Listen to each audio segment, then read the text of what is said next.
They say the forest is just land and trees. But what if the forest isn't a place at all? What if it's a creature that remembers you? Tonight, Dreadscribe writes again. The first thing I noticed after the sun dipped behind the trees was how quickly the world lost its shape. In cities, night is never truly dark. Lamps scatter neon halos, car headlights slice through mist, and the sky itself glows faintly with pollution. But out here, in the deep woods, the dark was complete, like ink spilled across the canvas of the earth. My campfire crackled with defiance, a small circle of trembling light fighting against an ocean of shadow. For a while, I believed it was enough. Fire had always been the guardian of humankind, the barrier between fragile skin and ancient teeth. I fed it pine branches one by one, the resin hissing like venom when it touched the flame. Sparks spiraled upward, burning out like brief stars in a black sky. The smoke clung to my clothes, sweet and sharp, but underneath it lingered another scent, something metallic, faint yet distinct, like rust wet with rain.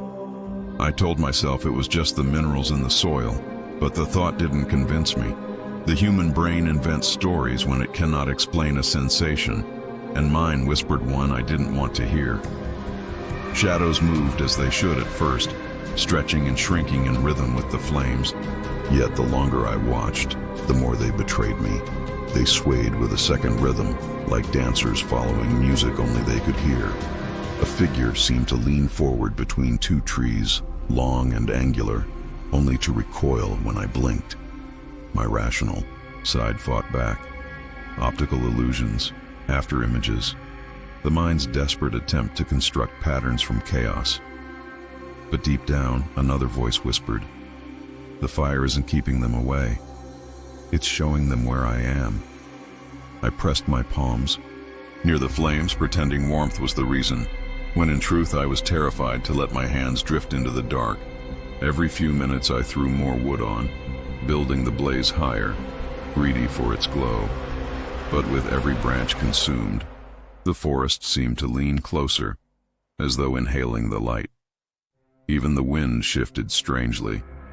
Instead of carrying the smoke outward, it seemed to swirl it back toward me, wrapping the campsite in a cocoon of haze that blurred the edges of vision. My ears strained for sound, an owl, a snapping twig, anything. But silence blanketed the woods. And silence is worse than noise. It meant the forest itself had frozen, holding its breath, waiting. My chest tightened with the realization that I wasn't waiting for morning.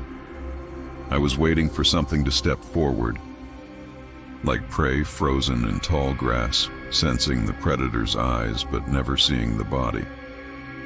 I clutched the pocket knife in my lap, knowing it was laughably small against the scale of my fear. The blade caught a flicker of firelight, and for a split second I swore I saw the glint mirrored in the tree line, as though another hand, another presence, held metal too. My heart stuttered, the way a candle does before going out. I leaned closer to the fire, desperate for its crackle to mask the pounding in my ears. But then the fire hissed sharply, as if something wet had touched it. A single coal burst, shooting sparks outward. And in that flash, beyond the ring of light, I saw claw marks carved deep into the soil, circling me like a boundary.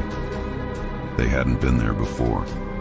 Or had they always been, waiting in the dark, revealed only when the fire chose to betray me? And if the fire betrayed me once, how long before it betrayed me again? I didn't move at first. The gouges were shallow near the fire and deeper where they braided together, as if something had pressed and lifted, testing my boundary like a finger on a bruise. My breath fogged like a failing lantern.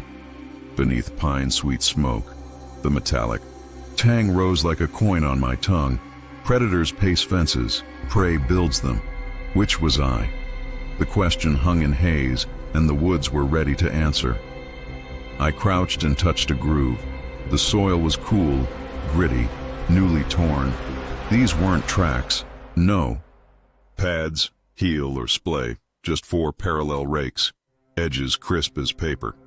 I measured by finger joints, the old field habit returning, roughly 12 centimeters between furrows, direction continuous. Claws, yes, but drawn, not stabbed. The line had grammar. It read like a sentence I wasn't invited to finish, and my campfire sat like a period daring me to add another line. Fire makes us feel larger than we are, and maybe that's the trap. Moths don't love flame. They navigate by distant light and spiral when fooled. What if my blaze was the compass, and I was the moth? I fed the fire less, letting yellow tongues collapse into a red mouth. The night advanced like a tide reclaiming sand. If the ring changed with the light, I needed to watch it move. But what else might the dark move with it? Sound returned in threads. Cricket stitched a seam. A twig clicked, not snapped. The hair on my arms rose like static, and the penny taste thickened into that dry bite before lightning. I pictured corona creeping along wet bark, electricity combing the canopy like a parent. Then something exhaled, long, ribboning, not wind. It flowed around me like water around a stone, and I whispered an apology for how loud my heartbeat had become. I remembered a ranger who taught me to talk fear down the way you coax a skittish animal to your palm. Name the thing. Give it a job. I thanked the trees for shelter and told the night I would listen. My voice sounded small, but it gave the darkness a border. Hope, fragile as a paper lamp, was a kind of light. Yet hope is also bait. What had heard me claim this clearing, and what would it ask as payment? Then I saw the pattern. The ellipse of claw marks didn't mirror the pit. It mirrored the spill of illumination. When I fed the coals, the ring widened. When I starved them, it tightened like a belt. Something was mapping what I could see and standing where I could not. I smothered the coals. Darkness fell. Footfalls landed just beyond the vanished boundary. I struck my ferro rod. In the brief flare, fresh gouges appeared, nearer, and my pocket knife now glinted 3 feet away. I hadn't moved. Who had? Dawn sifted through branches like ash through a sieve. Birds stitched the morning, and the metal tang thinned to rain. The circle had become a pale spiral radiating from the dead coals, each turn neatly notched, tally marks on bone. I followed it to a cedar. My knife was buried there, handle out, blade sunk to the hilt at shoulder height. Resin beaded like amber. Tears. Was something borrowing my tools, or teaching me an alphabet the forest writes with so heavy it felt manufactured, as if someone had pulled a plug on the forest's pulse? Moments before, my friend's tent had stood 5 feet away, green nylon glowing faintly in the dusky light, a small promise of shelter in the endless sprawl of trees. And then, like a trick of the eye, you realize too late is permanent. It wasn't there. The space where it had been was flattened earth, unnaturally smooth, as though pressed by some massive hand. My breath caught. I rubbed my eyes, blinked hard, expecting the image to snap back into place. It didn't. I stumbled forward, kneeling to run my hands across the dirt.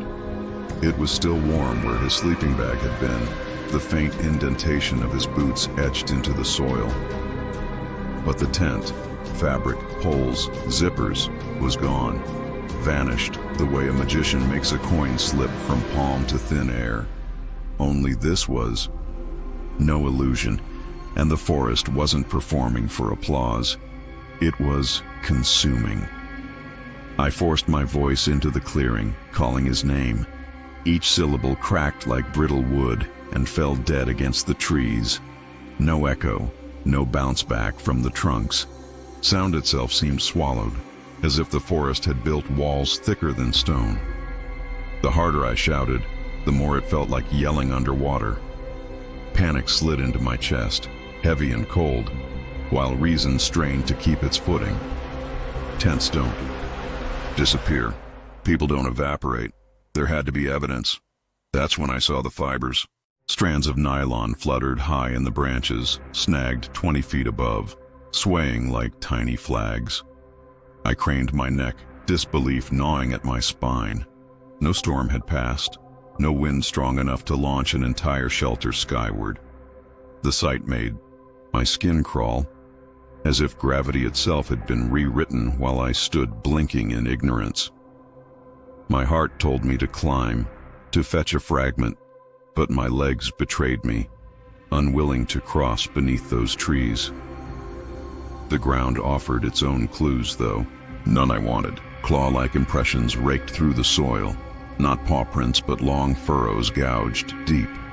They overlapped, spiraled, converged, as though something circled with intent before dragging its prize away. I crouched low, tracing one groove with my finger. The cut was sharp, fresh, soil still moist along its edge. Predators announced themselves with teeth and tracks. This one wrote hieroglyphs in the dirt, a language I wasn't meant to read. Every instinct screamed to run, yet running seemed as reckless as staying. The forest pressed close, predatory in its stillness, branches clawing at a bruised sky. Dusk thickened, draining the world of color until only shapes remained. My own tent, a dull silhouette, waited behind me. But even that simple refuge now looked fragile, more paper than cloth. The question gnawed with every heartbeat. If the woods could devour one shelter whole, what would stop it from devouring the next? I sat awake by my fire that night, spine stiff, ears tuned to every flicker of wind.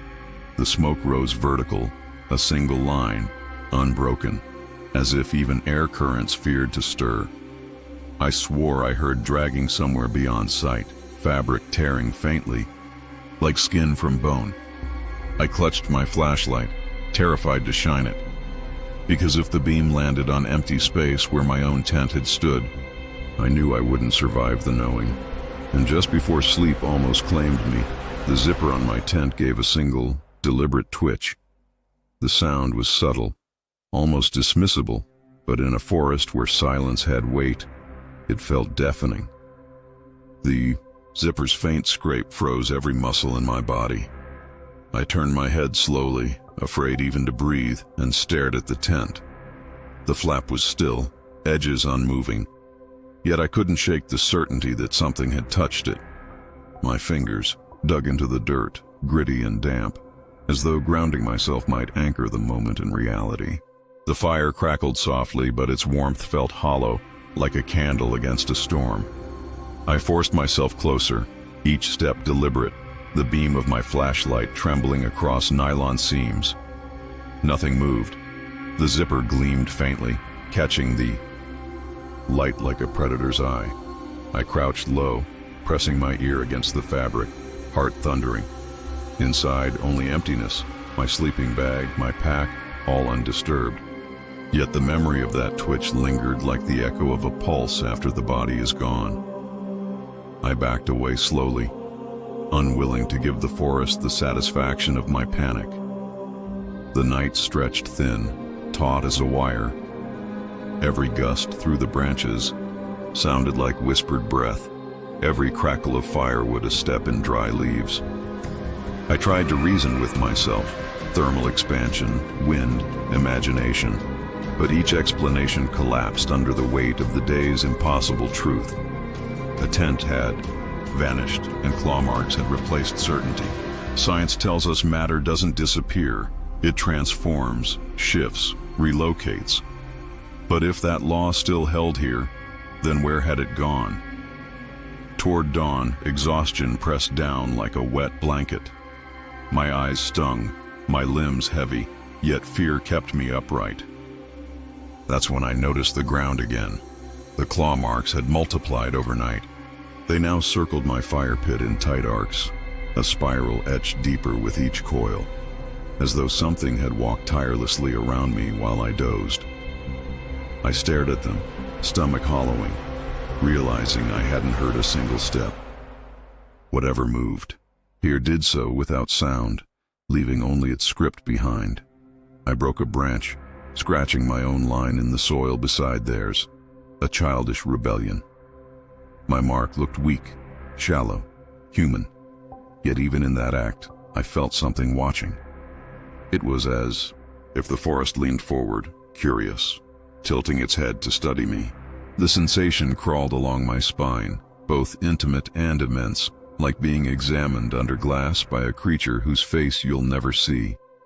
When the sun finally clawed its way up, the forest looked deceptively ordinary.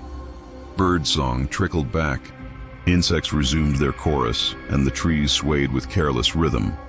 But the spiral of gouges remained, carved so deep they glistened with trapped dew. I kicked soil across them, desperate to erase the evidence, but the marks refused to vanish, as though etched into something older than earth. My friend's absence weighed heavier than the pack I carried out. I never found him. No clothing, no gear, not even a shred of DNA. Just those impossible fibers dangling in the trees, swaying like taunts against the morning light. I left the forest with the knowledge that we hadn't camped in neutral ground. We had trespassed on a living entity, one that consumes without need for witnesses. And as I reached the trailhead, I dared one final glance back. My tent, which I had folded and strapped to my pack hours earlier, was no longer there. The forest at dawn is meant to feel like a beginning. Light filters through the canopy in slow golden shards. Dew clings to leaves like tiny lanterns, and the earth releases a damp breath of moss and soil. But that morning, the air felt different, stiller, heavier, as though the woods themselves were reluctant to wake. My boots squelched against the mud of the trail, and that's when I saw them. Footprints. Too defined, too deliberate to be dismissed as random erosion. At first glance, they mimicked human tracks. 5 toes, an arch, the suggestion of a heel. Yet the proportions were grotesque. Each toe stretched unnaturally long, curling slightly, as if softened and dragged like melted wax. The impressions were pressed deep into the earth, heavier than any step I could match. I crouched, tracing a finger along one edge, half expecting the mud to pulse under my touch. My rational mind whispered of deformations, misidentified animal, tracks, tricks of pressure. But the deeper instinct, the one buried in the marrow of every living thing, simply said, "Leave." The prints did not lead forward or back. They coiled around trees in looping spirals, paths with no entry or exit, like a compass needle spinning without north.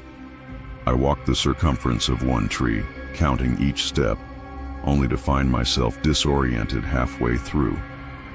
The spiral doubled, back, crossing over itself, an impossible geometry carved into mud.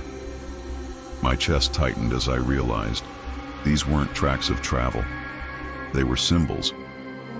I reached for my small field notebook, the one I carried for measurements and sketches, but the pencil felt like a toy against what lay before me.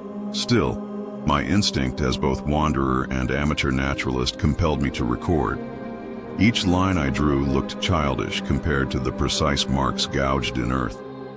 The forest seemed to hush further, as if resenting my attempt to capture its secret. A crow croaked once in the distance, its voice harsh and foreign, then fell silent again. My feet betrayed me next. One step forward, then another, as though curiosity had overridden fear. Each stride carried me deeper into the spirals. I wanted to stop, to retreat, but my body moved like it was being studied, tested. The ground softened beneath my boots, sucking at each footprint I left, as though the soil wanted to preserve me alongside the other imprints. I paused, heart racing. Was I documenting an anomaly or becoming part of it? Then the tracks shifted. No longer spirals, they aligned in a narrow procession, each step heavier, closer, almost guiding me. I followed reluctantly, every step a negotiation between science and survival. The path cut through underbrush without disturbing leaves, as if the creature's body passed through matter rather than over it. My skin prickled with the thought, what kind of biology walks without weight, yet leaves behind impossibly deep scars in earth?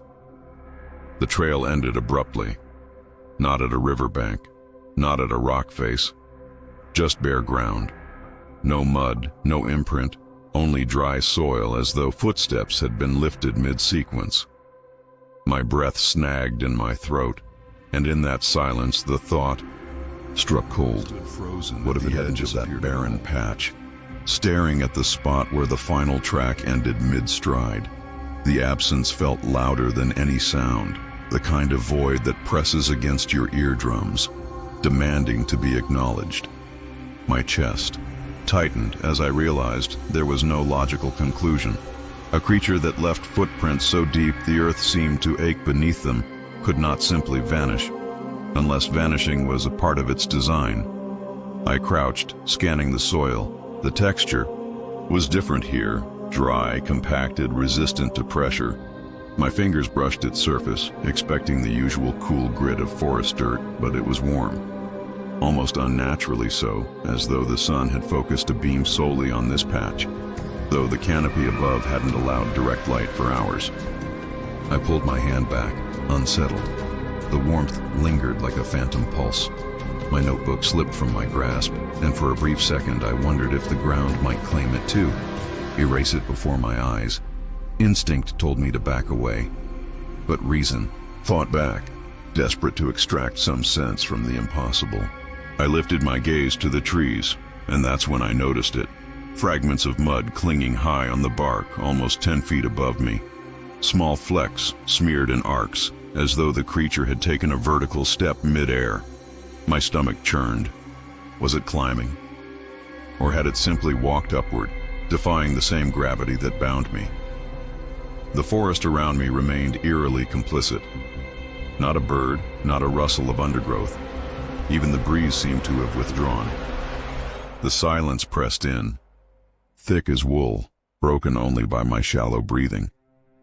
I forced myself to walk the perimeter of the clearing, measuring strides, sketching patterns. My scientist's brain worked like a machine on autopilot. Distance, angle, size. But underneath, something primal thrashed. If the tracks could end anywhere, then they could also begin anywhere. And what if they had begun behind me already? Spun quickly, light catching the weave of ferns, but nothing stirred. The paranoia mounted with each glance over my shoulder. Shadows pooled at the bases of the trees like black water. Every step I took back toward the main trail felt as though it was being matched by something I couldn't see. The woods no longer seemed indifferent. They felt predatory, holding their breath until I made the wrong move. I thought about leaving. Markers, carving a symbol into the bark, dropping an item from my pack. But the thought twisted in my head. What if marking the place gave it permission to follow me, to bind me to it? My rational self rejected the superstition, but superstition has teeth when you're alone. I kept everything in my pack, too afraid to give the forest a piece of me. Finally, I reached the bend where the trail narrowed. I told myself I wouldn't look back, but of course I did. And there, where my own boot prints ended, a new set had appeared, fresh, wet, five-toed, and grotesquely stretched. They weren't mine. They weren't leading away. They were facing directly toward me. If it could choose when to appear, how? Many times had it already walked beside me unseen. Twilight has a way of turning the woods into a half-finished painting. Strokes of violet and rust bleeding into shadows that refuse to settle. That evening, I felt the air shift, the way it does, before a storm, but the sky above was clear. The sensation wasn't weather, it was weight. Something pressed against my skin, not touch but gaze, as though the trees themselves had sprouted eyes and chosen me as their subject. I stopped mid-step, my boot sinking slightly into soft moss. The silence was immediate, unnatural. Crickets, that had chirped only moments ago, now muted themselves, and the breeze that carried the scent of pine suddenly stilled, as if the entire forest had been told to hush. That was when I knew the feeling wasn't paranoia. Predators command silence, prey listens, and I had just realized which one I was. Slowly, almost against my will, I turned. Between the trunks at the edge of vision, something crouched. Its outline was vague, blurred by failing light, but its shape didn't belong. Too tall for a man, too hunched for a bear. Its head tilted sharply, an angle too precise, too curious, like a bird dissecting movement. My breath caught, and my chest became a locked cage. It wasn't moving closer, but its stillness was more terrifying than a charge. Every instinct screamed to run, yet something primal whispered that running would trigger the chase. So I froze, forcing myself to stand in unnatural calm. Though my legs quivered like a bowstring pulled taut. My mind searched for explanations, shadow trickery, fatigue, a deer distorted by distance. But each theory crumbled against the undeniable certainty of eyes fixed on me. Not imagined eyes, intentional ones. The longer I stared, the more the outline betrayed details. Long limbs folded into impossible angles. A head slightly too large, cocked as though listening. My stomach twisted with the realization it wasn't just watching. It was studying, as though I were the anomaly, not it. Then I blinked, a fraction of a second where light broke, and when my eyes reopened, the space between trees was empty. No outline, no presence, just shadow and bark. Relief should have followed, but instead a deeper dread slithered in. Absence wasn't safety, it was strategy. I'd lost sight of it, but it hadn't lost sight of me. I backed toward the trail, my every step deliberate, rehearsed, trying not to betray the trembling in my hands. The woods remained silent, complicit in its game.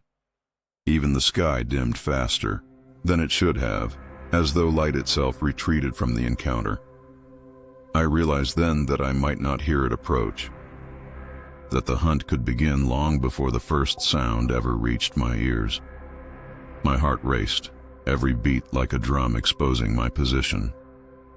I scanned the trees, desperate for one more glimpse, a chance to confirm what I had seen. But confirmation never came. Only that heavy pressure, invisible yet undeniable, wrapping around me tighter with every passing breath. And the question struck, cold and merciless. How long does a predator watch before it finally decides to move? I pushed myself forward on the trail, each step deliberate, but the weight of that unseen stare clung to me like wet fabric. My body knew before my mind admitted it. The thing hadn't vanished, it had only shifted. The trees grew taller here, their crowns knitting into a canopy that swallowed the last strands of light. And in that gathering darkness, every branch seemed alive. Every shadow braced to lean forward. My flashlight trembled in my grip, but switching it on felt like handing a spotlight to the hunter. So I kept it dark, walking blind with only instinct to guide me. The silence grew thicker, oppressive, as though the forest were holding its breath. I strained to hear. Anything, a twig breaking, leaves stirred by weight, but there was nothing. And yet I could feel the rhythm of something pacing me just beyond sight, perfectly matching the cadence of my steps. The thought that I wasn't walking alone, but in tandem, nearly broke my resolve. When the trail curved, I risked a glance over my shoulder. That's when I caught it again, higher this time, perched among the limbs, crouched against the bark. Its head cocked with that same inhuman angle, studying me with a patience that was more terrifying than aggression. Moonlight slipped between branches just enough to sketch its outline. Long arms, joints bending in ways that suggested no human skeleton. My breath snagged. It wasn't hiding from me. It was letting me know I wasn't meant to leave without remembering it. I moved faster, heart hammering in my chest. But with speed came the illusion of noise, and every scuff of my boot echoed in the cavernous silence, betraying me. The forest felt like an arena, and I was its chosen spectacle. Still, I pressed on, whispering to myself that daylight wasn't far, that predators fade with the sun. But even as I said it, I knew dawn couldn't erase what didn't belong to this world. My thoughts turned desperate, grasping for logic. Could it be a trick of perspective? A hallucination conjured by isolation? Science insists that the brain, starved of patterns, invents them. But my body wasn't convinced. Gooseflesh rippled across my arms, a primal language older than logic, warning me that invention was safer than recognition. And then, in the corner of my eye, I saw it descend. Not leaping, not climbing, sliding down the trunk like smoke made. Solid. My legs buckled, but I forced them to move. The trail opened slightly into a clearing where the trees pulled back, and for the first time, sound returned, a faint chorus of insects testing the air. The pressure lifted, if only by a fraction. I dropped to my knees, trembling, clutching the soil like it might anchor me to reality. When I finally looked back, nothing stood at the tree line, just the skeletal outlines of trunks in the moonlight. Yet even in absence, I knew it hadn't retreated. It had only returned to the place it preferred, the edges of vision, where certainty crumbles. And as the night deepened, the truth gnawed inside me. What if being watched was never the beginning? I woke with the cold bite of dawn pressing against my skin, the kind of chill that seeps deeper than the body and nudges something primal awake. For a moment, I thought it was the silence that had roused me, the strange hush that comes when the forest decides to hold its breath. But then I heard it, my name, spoken softly, almost tenderly, like a secret meant for my ears alone. It wasn't a dream. The sound threaded itself through the trees, hushed yet clear, carrying the timbre of someone I knew as intimately as my own heartbeat. My brother's voice, the same tone he used when we were children, coaxing me into games under summer skies, urging me not to be afraid of the dark. But he wasn't here. He hadn't come on this trip. He was hundreds of miles away, wrapped safely in his own life. Logic said impossible. Instinct said, listen. I sat upright, my breath clouding the air, ears straining to catch the direction. It came again. My name, drawn out, urgent now. The syllables floated between the branches like mist, wrapping around me with uncanny familiarity. A shiver threaded down my spine. The forest seemed to lean closer, its skeletal trees bowing inward, funneling me toward the voice. My body responded before my mind could argue. I rose, boots crunching against frost-hardened earth, and stepped into the gray light. Every few yards, the call returned. Always just far enough to keep me moving, never close enough to resolve. It was like following a lantern that forever stayed, at the bend of the road, tempting with the promise of warmth but never delivering. I told myself it might be someone else, another camper with a similar voice. But the tone was too precise, the inflection too sharp. It wasn't imitation. It was memory. My memory played back at me. As I pushed deeper, the trees grew denser, their limbs clawing overhead like a rib cage closing around the heart. I remembered reading about the phenomenon in passing, call mimicry in folklore, where hunters and cryptids use familiar voices to lure prey. Scientists often dismissed it as auditory hallucination born from fatigue or stress. But standing there, beneath a canopy of branches that looked more skeletal than alive, I felt my certainty unravel. This wasn't fatigue. Something had reached into me, chosen the voice that would dissolve my defenses, and pulled it into the air. The whisper came again, but softer now, less urgent, almost coaxing. It tugged at something vulnerable, a part of me still wired to trust the comfort of family. My chest ached with the weight of recognition. Yet beneath that warmth, another truth curdled. If the woods could pluck this sound from the archive of my mind, what else could it steal? My fears, my memories, my sense of self? I stopped, breath ragged, and waited for the next call. It came, but this time it wasn't his voice. It was mine. My own name, spoken in my own tone, whispered from the dark as if the forest had learned how to wear me. And with that single theft, I realized I hadn't been following something out there. I had been walking into something that was already inside. The moment I heard my own voice echo back at me, the air collapsed into something unbearable. It wasn't just the sound, it was the intimacy of it. Every syllable curved with the same hesitations, the same rhythm I'd known all my life. It was uncanny in its perfection, as if the forest had recorded me while I slept and was now playing me against myself. The words weren't loud, but they carried weight, landing in my chest like stones dropped in water. I staggered back, the frost crunching beneath my boots louder than I intended, betraying my panic to whatever intelligence hovered unseen. The trees loomed like silent witnesses, their bare arms twisted together, forming arches overhead that funneled me deeper into their grip. My own name lingered in the air like smoke, refusing to disperse, curling tighter with every breath I took. I wanted to scream, but the fear of hearing my voice doubled, once from my throat and once from the dark, locked my jaw shut. A thought rose sharp and cruel. If it could mimic me, could it also replace me?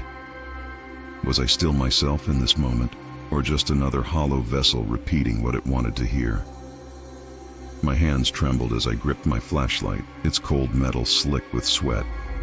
I clicked it on, the beam slicing through mist, illuminating branches, roots, the skeletal undergrowth.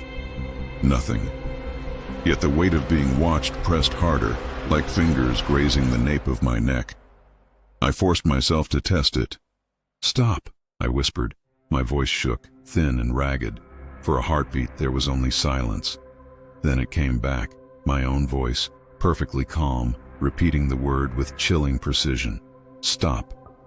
Except this time, it wasn't shaken. It wasn't mine in fear. It was mine perfected, stripped of humanity, and remade as something clinical, deliberate. My knees nearly buckled. The forest seemed to pulse with it, as though every trunk and branch had become a mouth repeating me. The echoes tangled, layering until I couldn't distinguish origin from reflection. Sound lost meaning, became an endless mirror. I stumbled forward, half running now, the flashlight beam jerking wildly, catching flashes of pale bark that looked like figures watching from the periphery. The more I fled, the more the voices multiplied. My brothers, mine, even tones I recognized faintly from people I hadn't seen in years. Friends, teachers, strangers, all spilling from the timberline, weaving a choir of memory that wasn't theirs to hold. I tripped on a root, sprawling into the soil. My hands scraped raw, the metallic taste of blood filling my mouth. The chorus hushed instantly, as if waiting, listening. My breathing echoed back at me in duplicate, until I wasn't sure which lungs belonged to me. I pressed my palms to my ears, but silence never followed. The forest had found a way inside. When I finally dared to look up, the clearing stretched ahead, wide and pale under the moon. Relief surged. An exit, a way back. But there, at the far edge, a figure stood motionless. Its outline was mine. My posture, my head tilt, even the way the flashlight glowed faintly in its hand. And in that moment I understood the truth. I hadn't been running from it at all. I had been running toward myself. The cabin revealed itself the way secrets do, suddenly and with the weight of something you weren't supposed to find. I had been following a narrow deer path when the trees parted just enough to show a sloping roof sagging under the choke of ivy and moss. It leaned precariously, like a tired sentinel long forgotten, its walls pressed inward by decades of weather and silence. My first thought was disbelief. No maps had marked a structure here. No ranger had mentioned it. Yet there it was, waiting, like an unanswered question in the heart of the forest. I approached cautiously, the way one might approach a sleeping animal, unsure if it would stir. The air thickened, the scent of mildew and rotting leaves mingling with something faintly metallic, a tang that made me taste iron at the back of my throat. The wooden steps groaned under my boots, though the cabin seemed oddly intact. Its door, was slightly ajar, swaying with the whisper of a breeze that hadn't touched my skin. I hesitated, hand trembling on the frame, then pushed it open. Inside, time had folded in on itself. A bed sat neatly made, sheets tucked with an unsettling precision. Firewood was stacked beside a stone hearth, every log aligned, waiting for hands that never came. On the stove, a kettle rested, its surface dulled but upright, as if ready to pour at any moment. It wasn't derelict, it wasn't abandoned. It was preserved, paused midlife. Yet everywhere lay a thick coat of dust, unbroken except where footprints intruded. I knelt, breath shallow, and studied them. Too large, too deep, stretching across the floorboards like impressions pressed with deliberate force. They didn't resemble boots or shoes. They were bare. 5 splayed digits, long and uneven, their edges pressed sharp into the dust. They led from the doorway to the bed, then circled toward the stove, stopping abruptly as if the maker had simply evaporated. My scalp prickled. Whatever had been here had been recent. The silence inside the cabin was heavy, as though the air itself resisted sound. My footsteps felt muted, my breath too loud. I whispered a greeting into the empty space, the irrational gesture of someone trying to convince themselves they weren't trespassing. The sound seemed to vanish before touching the walls. I backed out slowly, unsettled by the sensation that the house wasn't empty at all but merely patient. The sky had begun to dim, twilight bleeding into the forest like spilled ink. I set camp nearby, reasoning that distance would ease my unease. Yet as the fire crackled, I couldn't keep my gaze from drifting toward the silhouette of the cabin, its windows like unblinking eyes staring through the dark. That night, the forest betrayed me. Every shift of wind, every creak of tree limb, carried from the wrong direction, the cabin's direction. Around midnight, the sound grew sharper, floorboards groaning, steady and deliberate, as though something walked inside. I gripped my knife, staring at the shape of the house outlined against the stars, knowing that whatever stirred within had no reason to stay there forever. And as the sound faded into silence, I couldn't help but wonder, what if it was already collapsed into embers when I finally let my eyelids falter? But every creak from the cabin pulled me awake again. It wasn't random noise. The steps had rhythm, a slow pacing that shifted weight across the boards as if something large was circling the room. Each groan of timber carried across the clearing, steady as a heartbeat I wasn't supposed to hear. I told myself wind could explain it, but the air was still. The trees stood frozen, as though they too were listening. At some point the noises ceased, but silence did not bring relief. It deepened instead, pressing down like a heavy blanket. I stayed awake, gripping the knife until dawn bled through the canopy in pale streaks of gold. Birds began their hesitant chorus, and the forest seemed to exhale again. With sunlight, courage flickered back. I turned toward the cabin, expecting to see it slouched in place as before. But where it should have been, there was nothing. The clearing was empty. I scrambled upright, heart clawing at my ribs.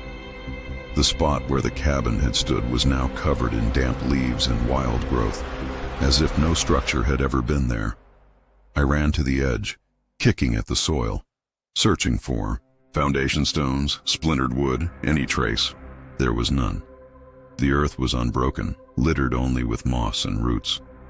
The clearing looked untouched, except for me, standing in disbelief. It didn't make sense. Buildings don't dissolve, they collapse, rot, fall into ruin. But this wasn't ruin. This was erasure.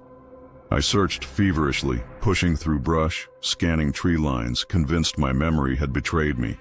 Yet the exact angles of the clearing told me I wasn't wrong. The cabin had existed.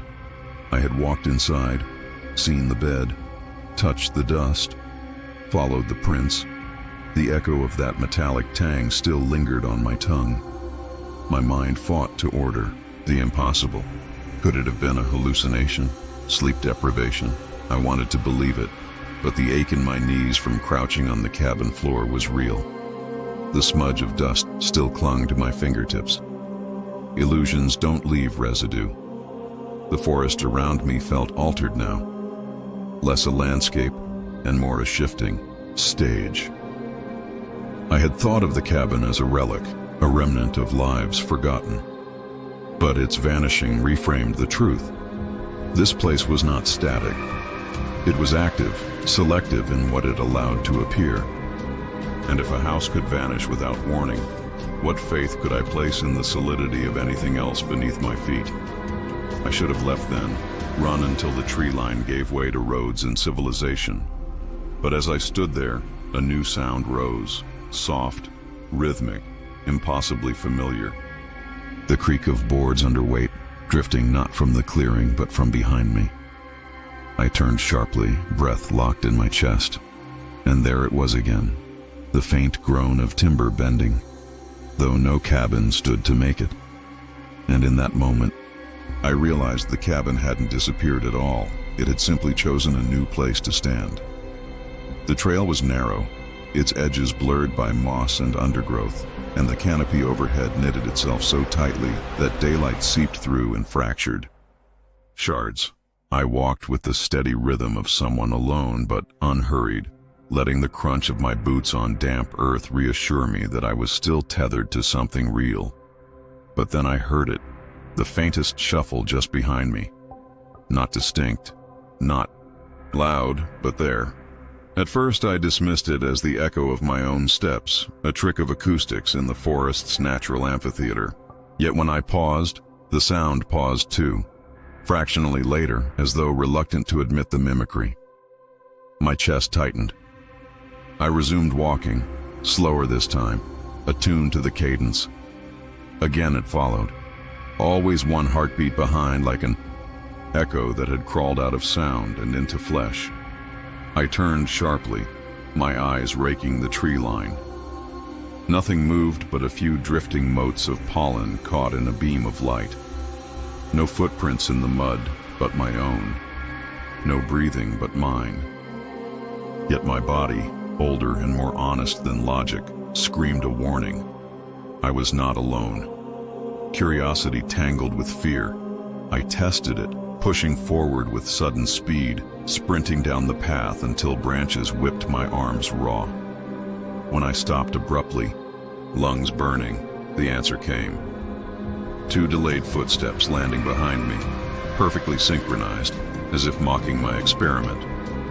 A cold film of sweat spread across my neck. I tried again. I sidestepped, pretending to veer off trail. The sound matched, slightly delayed, as though whatever trailed me had learned not just to follow but to improvise. The mimicry wasn't mechanical. It was intelligent. And that thought carved deeper into me than claws ever could. Every instinct demanded I confront it.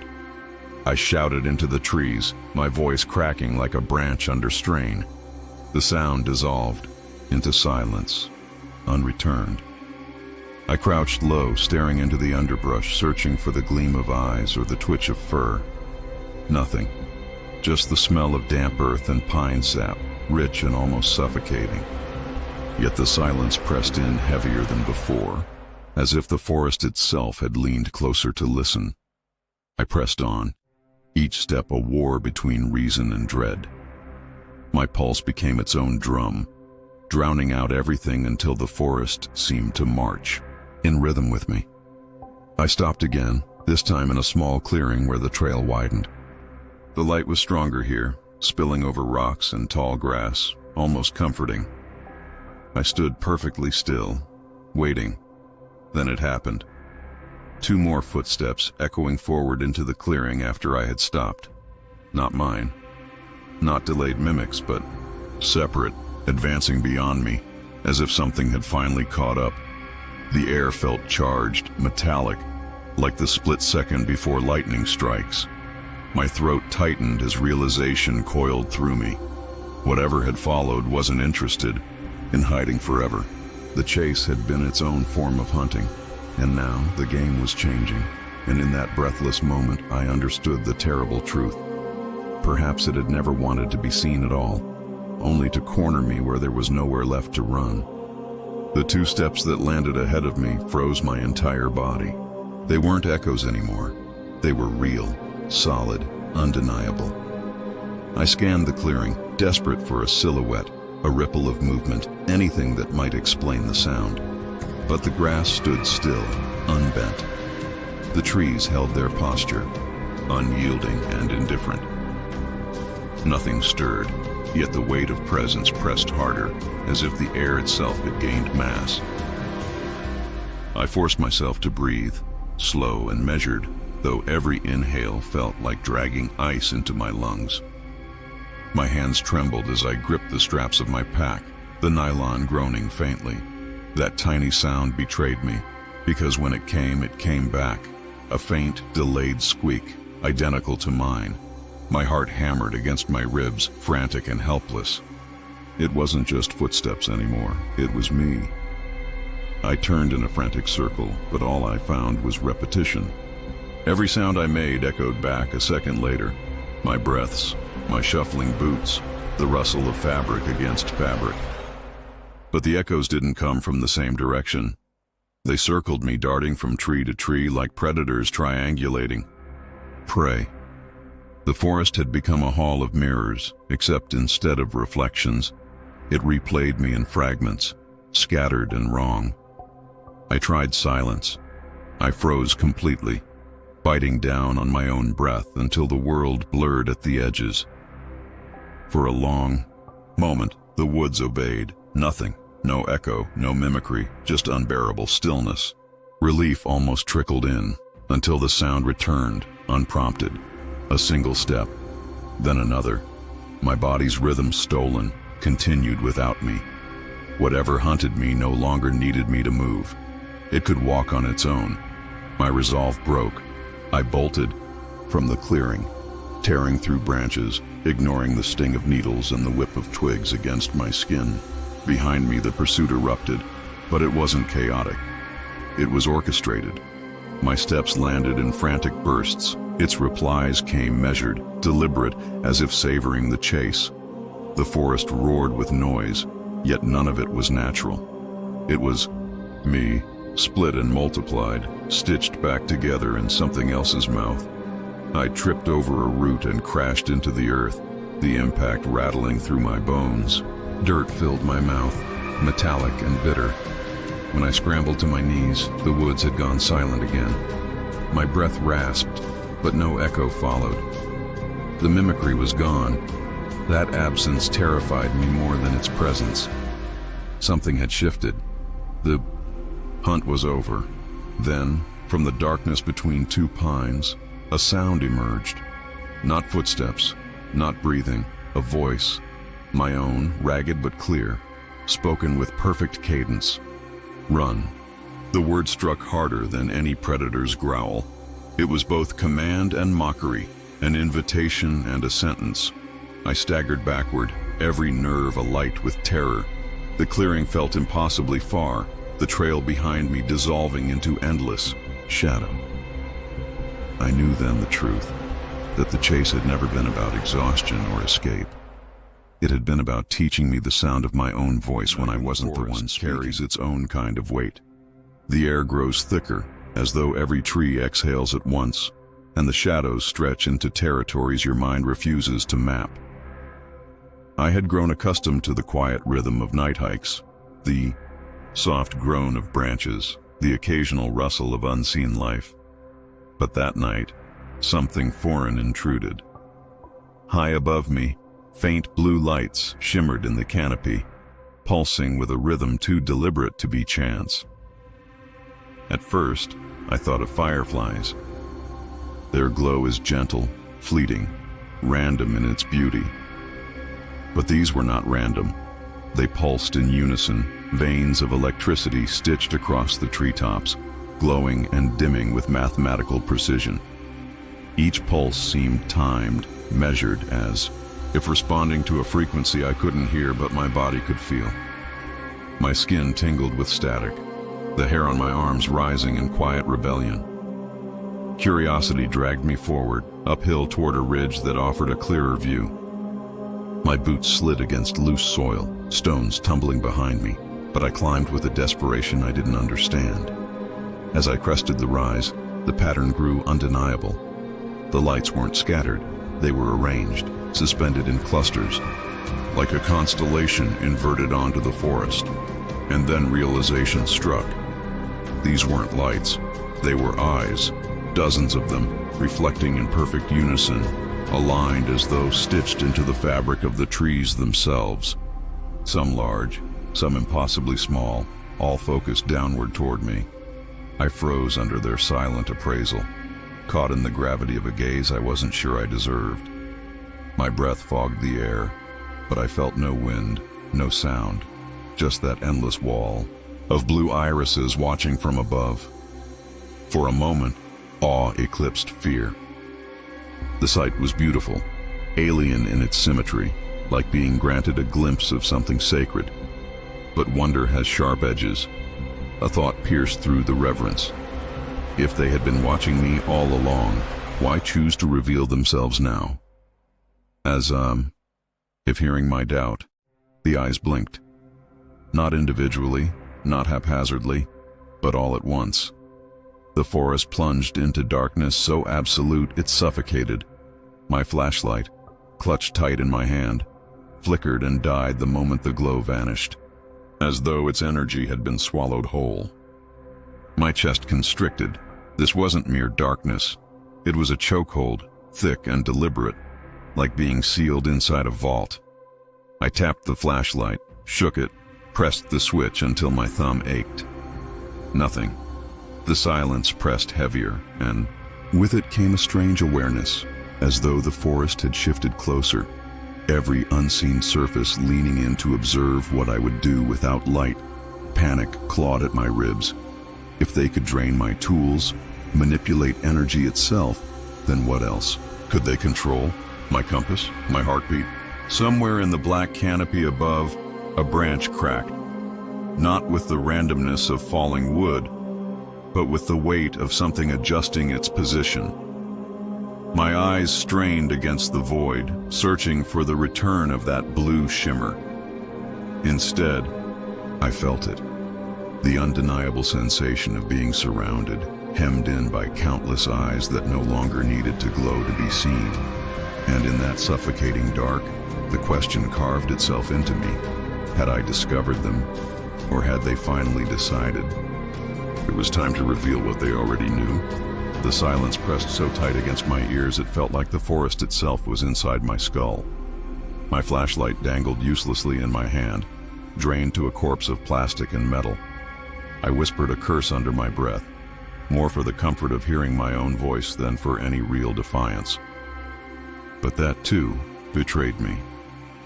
From above, the treetops stirred in a ripple, a shiver of branches shifting in eerie synchrony, as if my words had been received. I forced my breathing steady, though each inhale tasted metallic, like the air had been ionized. It reminded me of the moments before a thunderstorm, when lightning gathers but refuses to fall. My skin prickled with the same charge, and the hair at the back of my neck bristled in anticipation. Something was here, manipulating not only light but the very texture of the air. If predators cloak themselves in silence, what do you call creatures that cloak themselves in energy itself? The ground beneath me trembled faintly, so subtle it might have been my own pulse. I tried to move, one step backward, but the instant my boot pressed the soil, another sound followed. My step, but delayed, as though mirrored by something walking just out of sight. It wasn't the echo of my movement, it was duplication. I froze, remembering the stories of mimicry, the warnings whispered by hikers who swore the woods learned your rhythm before it claimed you. A faint glow flickered to life in the branches overhead. Not dozens this time, but two. Twin blue orbs, brighter than the rest, aligned directly above me. They pulsed once, twice, steady as a heartbeat, before vanishing again. The effect was worse than seeing them all. It was personal now, deliberate, as if something had chosen to focus. Chosen me. I stumbled backward until my heel caught a root and nearly sent me sprawling. My palms hit the ground, damp with moss and soil, and for the briefest moment, I felt it vibrate, like a wire plucked deep underground. The forest wasn't just silent, it was humming, alive with a current I couldn't trace. My rational mind screamed for explanation. Bioluminescent fungi, animal eyes, a trick of static. But none of those drained batteries, none of those choreographed entire forests into stillness. I stood again, trembling, and forced my voice louder this time. "Who's there?" It was foolish, but silence is a worse predator than sound. My words disappeared into the canopy, absorbed without echo. And then, impossibly, the answer came, not in language, but in mimicry. My own voice, whispered back from every direction at once. "Who's there?" Perfect in pitch, warped in intent. I spun, the useless flashlight clenched like a weapon. Behind me, faint lights blinked to life again, dozens, maybe hundreds, weaving through the canopy in synchronized rhythm. Not random, not organic, coordinated, like a net tightening around prey. My chest heaved, sweat stinging my eyes, the question gnawing louder with every blink of that alien constellation above. If they had been watching me all along, why reveal themselves tonight, unless what they wanted had already begun? The ranger caught me just as I was adjusting my pack straps near the trailhead. He looked older than his uniform allowed, the brim of his hat shadowing eyes that had clearly seen more than maps and mileage. His voice was low, frayed at the edges, and it carried a weight that made me pause before stepping forward. "Don't stray past the ridge at night," he warned, his gaze fixed not on me but on the horizon, as though something out there might hear him speaking its name. I almost laughed, out of nerves more than disbelief, but his expression silenced me. His skin was pale, drained like paper left too long in the sun. He leaned closer, voice thinning to a whisper. He spoke of patrols that had vanished mid-shift, their radios cutting out, their last words clipped in static. He told me about trails that changed shape overnight, familiar bends rerouting into places that didn't exist on any map. And worst of all, he spoke of phantom cries echoing through the timberline, children's voices, pleading in the dark, though no children were ever found there. Each word struck like a hammer against my certainty. I had expected a seasoned ranger to share stories of bears, cougars, maybe even poachers. But this was something different, something without flesh or fur to classify. His hand trembled when he said, "The forest isn't ours. It lets us pass." The words weren't advice, they were confession. I thanked him, though the word came hollow, and stepped onto the trail. His eyes followed me longer than comfort allowed, like a man watching someone step onto thin ice. For miles I replayed his warning, half convinced it was just an old man's superstition, the kind of folklore passed between those who lived too long in silence. But his voice had cracked in the telling.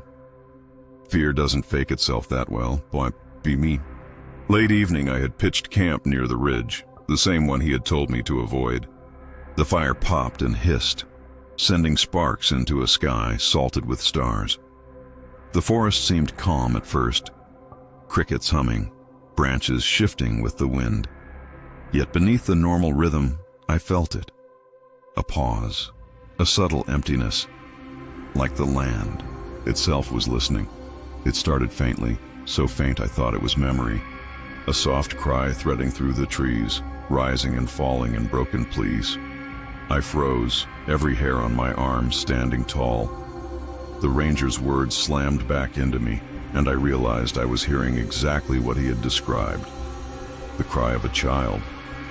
Told myself it was a trick of sound, water running over stone, or the whine of wind through pines. But the cry sharpened, fractured into sobs, the unmistakable cadence of a voice calling for help. My chest tightened, Instinct demanded I move toward it, that ancient pull of protection. But logic screamed louder. No children lived out here. The fire popped, showering sparks, and in that split second of distraction, the crying stopped. The forest held its breath, waiting, and in the silence that followed, I understood what the ranger meant. It wasn't warning me away. It was warning me I'd was worse than the crying itself. At least a cry implies life, a presence you can move toward, but silence is void. Silence is intent. My fire snapped in protest, a thin ribbon of smoke twisting skyward, and I stared at the ridge where the tree line thickened into a wall of shadows. That was where the sound had come from. Or at least, that's where it wanted me to think it had. I sat motionless, gripping the handle of my knife, though I knew steel meant nothing against the unknown. Minutes stretched like taut rope. Then, faintly, the sobbing began again. This time, closer, softer, as if whatever produced it was crouching at the edge of the light, testing the boundary of the fire's glow. My chest tightened, torn between compassion and terror. What if, by some impossible twist, it was real? Could I forgive myself for not answering? I rose to my feet against every instinct and took a single step toward the sound. The forest responded. Instantly. The sobbing cut off, replaced by something worse. Laughter. High-pitched, delicate, the fragile music of a child's giggle, except it carried no warmth. It was hollow, like a wind chime carved from bone. My stomach lurched, and I stumbled back to the fire, understanding too late the trap in its design. It wasn't asking to be found. It was luring me away from safety. The ranger's words echoed like scripture in my mind. The forest isn't ours. It lets us pass. I finally understood. This wasn't a place you conquered with maps and boots. It was a thing alive, choosing what it revealed, testing who deserved to leave. And tonight, it had chosen me. I threw another log onto the fire, the flames leaping higher, desperate to stretch their light against the encroaching dark. For a while, it worked. The woods remained still, watching but not advancing. My breathing steadied, though every flicker of shadow at the tree line kept my nerves on edge. Then the wind shifted, carrying with it the faintest sound, my name, whispered, urgent, familiar.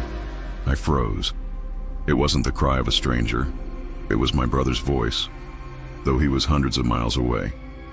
The syllables curled through the trees, soft enough to coax, strong enough to break me. My throat tightened, a lump of disbelief lodging deep, because some part of me wanted to believe it was him. That is how the forest works. It doesn't scare you with monsters. It seduces you with memory. I didn't answer. I couldn't. My silence became a kind of prayer. And just as quickly as it came, the voice fell quiet, retreating back into the canopy like smoke vanishing in air. Dawn arrived hours later, pale and fractured, but the ridge stood exactly as it had before, ordinary, even harmless. Yet I carried the truth now, etched into my marrow. The ranger hadn't been warning me out of duty. He had been confessing survival. And as I shouldered my pack, one question burned heavier than all the rest. If guardians of the woods feared the truth, what chance did I ever have as a wanderer? I found it by accident, though found feels too deliberate a word for what happened. The trail wasn't on my map, nor had I ever heard rangers mention it.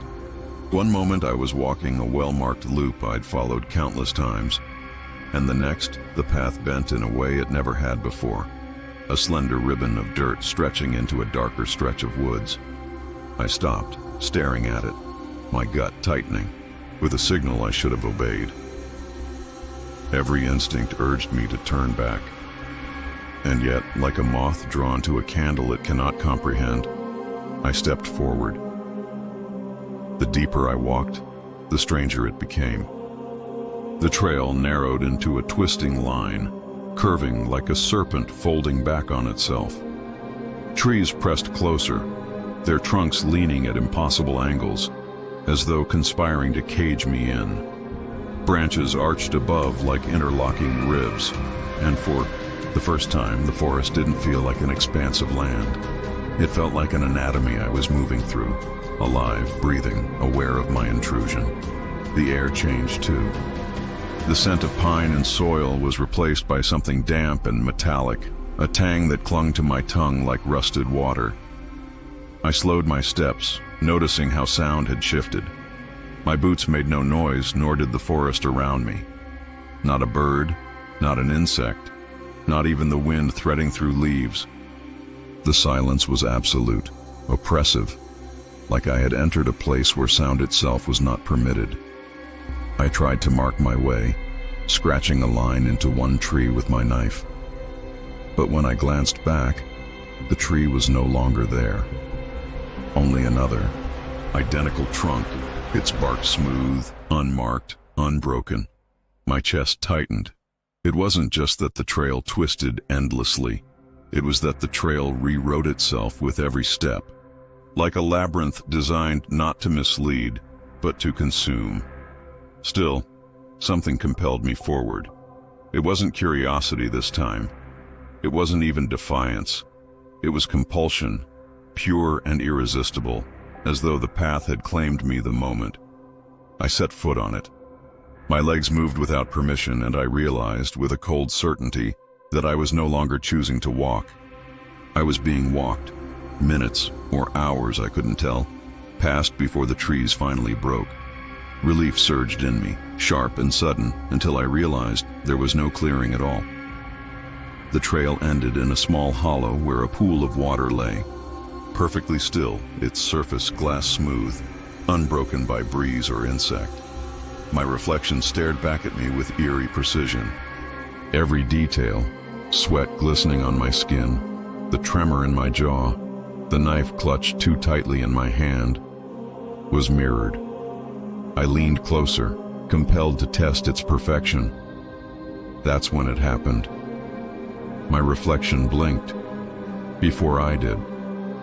My lungs seized, my body recoiling in instinctive terror. That face in the water wasn't copying me. It was anticipating me.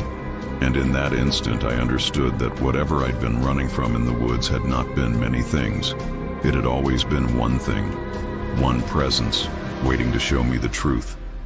The reflection held me in its gaze, and I felt the ground tilt beneath the weight of what I had just seen.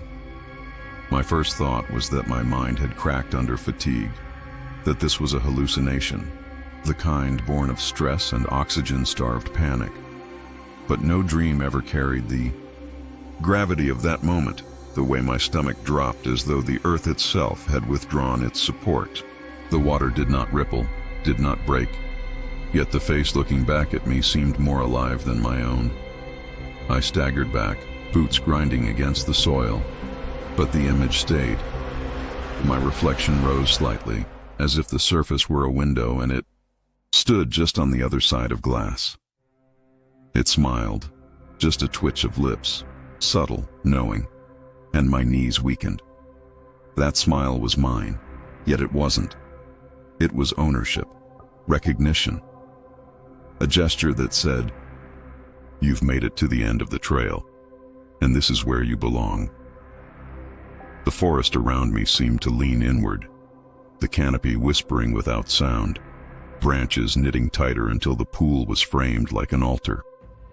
I wanted to run, but the truth dawned heavy as iron in my chest. There was no trail to run back on. The forest had folded itself shut. Every step I had taken had been written by something older, deeper, alive. My hand shook as I raised the knife, not against an enemy I could see, but as a pathetic ward against what I couldn't. The reflection tilted its head in amusement, anticipating the movement before I made it. I felt suddenly transparent, a marionette whose strings had been studied long before it danced. The question hissed in my skull. How long had it been with me? Was every vanishing tent, every echoing footstep, every voice in the timberline just fragments of this same thing? The reflection blinked again, slower this time, and my body responded without command. My eyelids fell with it. Not because I chose to, but because something chose for me. When I forced them open, the pool had changed. It no longer mirrored me. It showed scenes, shadows circling my old campsites, blue eyes gleaming in the canopy, footsteps pacing me on forgotten trails, the cabin that wasn't there at dawn, all of them bound together. Not separate encounters, but organs of a single body. I stumbled back, heart clawing at my ribs. The forest didn't hide creatures. The forest was the creature. Every horror I thought I had survived had only been parts of its anatomy flexing, testing, learning how far it could push before I broke. And now, in this hollow, it was done testing. The reflection's lips moved, but no sound came. I didn't need to hear it. I understood. The forest remembered who entered. It remembered me. And memory, here, was not passive. It was possession, as the pool's surface darkened, swallowing my image whole. One thought seared through me. I hadn't reached the end of the trail at all. The trail had reached the end of me. Subscribe, if you dare.